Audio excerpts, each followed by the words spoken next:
വർക്കന്മാർക്ക് അവരുടെ രാഷ്ട്രീയം എന്തായാലും, അവരുടെ മതമേതായാലും സമുദായമേതായാലും അവരുന്നയിക്കുന്ന ആവശ്യങ്ങൾ തൊഴിലാളികൾ അവർക്ക് അനുവദിച്ചു കൊടുക്കേണ്ട അടിസ്ഥാനപരമായിട്ടുള്ള ആവശ്യങ്ങളാണ് എന്ന് തിരിച്ചറിവുള്ളതുകൊണ്ട് ഈ സമരത്തെ HMS എന്ന് പറയുന്ന ദേശീയ ട്രേഡ് യൂണിയൻ പ്രസ്ഥാനം പൂർണ്ണമായി പിന്തുണയ്ക്കുകയും നിങ്ങളുടെ സമരം ശക്തിപ്പെടുത്തുന്നതിന് ആവശ്യമായ പിന്തുണ ഉണ്ടാവുകയും ചെയ്യും എന്ന് ഈ അവസരത്തിൽ പറയുക.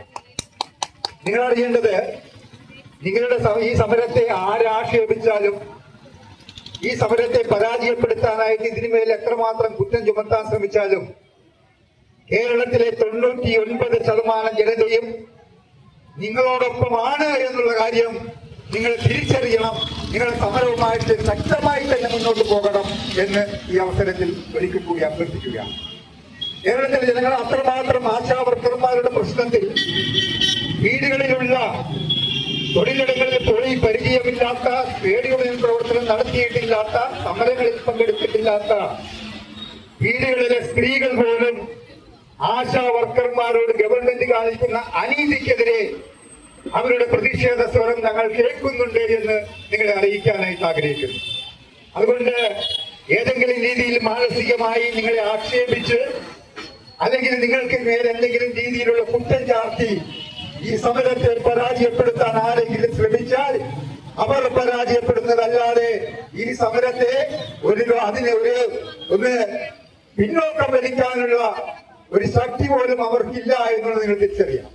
ഇവിടെ സൂചിപ്പിക്കുന്ന ഒരുപാട് ചർച്ചകൾ നടന്നു, ഒരുപാട് വിഷയങ്ങൾ ഉന്നയിച്ചുകൊണ്ടുള്ള നിവേദനങ്ങൾ സമർപ്പിച്ചു. ഈ കഴിഞ്ഞ നമ്മുടെ സംസ്ഥാന ബജറ്റിന് മുൻപ് കേരളത്തിലെ അസംഘടിത മേഖലയിലെ തൊഴിലാളികളുടെ പ്രശ്നങ്ങൾ ഉന്നയിച്ചുകൊണ്ട് ഞാനും സഖാവ് സദാനന്ദൻ പ്രതിദാനം ചെയ്യുന്ന AIUTUC എന്ന സംഘടനയും വളരെ വ്യക്തമായി കേരളത്തിലെ ധനകാര്യ മന്ത്രിയുടെ മുന്നിൽ ഈ രാജ്യത്തെ അസംഘടിത മേഖല, നിങ്ങൾ ഉൾപ്പെടെയുള്ള ആഴക്കടയിലുള്ള തൊഴിലാളികൾ നേരിടുന്ന പ്രശ്നങ്ങളെ കുറിച്ച് വളരെ വ്യക്തമായി പറയുകയും ഓണറേറിയമല്ല, നിങ്ങൾ തൊഴിലാളികളായതുകൊണ്ട്, തൊഴിലെടുക്കുന്നവരായതുകൊണ്ട് നിങ്ങൾക്ക് ശമ്പളമാണ്, വേതനമാണ് നൽകേണ്ടതെന്നും അത് 1-ാം തീയതി തന്നെ നൽകാനുള്ള ഏർപ്പാടുണ്ടാക്കണമെന്ന് അഭ്യർത്ഥിക്കുകയും ആവശ്യപ്പെടുകയും ചെയ്തുവെങ്കിലും നേരത്തെ സൂചിപ്പിച്ചതുപോലെ ബജറ്റിലെ, സംസ്ഥാന ബജറ്റില് അതിനനുയോജ്യമായ യാതൊരു തീരുമാനങ്ങളും പ്രഖ്യാപനങ്ങളും ഉണ്ടായിട്ടില്ല. ഇപ്പോൾ നമ്മൾ പരിശോധിക്കേണ്ടത് കേരളത്തിലെ ആരോഗ്യ സംരക്ഷണത്തിന് വേണ്ടി, കേരളത്തിലെ ജനങ്ങളുടെ ആരോഗ്യ സംരക്ഷണത്തിന് വേണ്ടിയാണ് നമ്മൾ പണിയെടുക്കുന്നത്.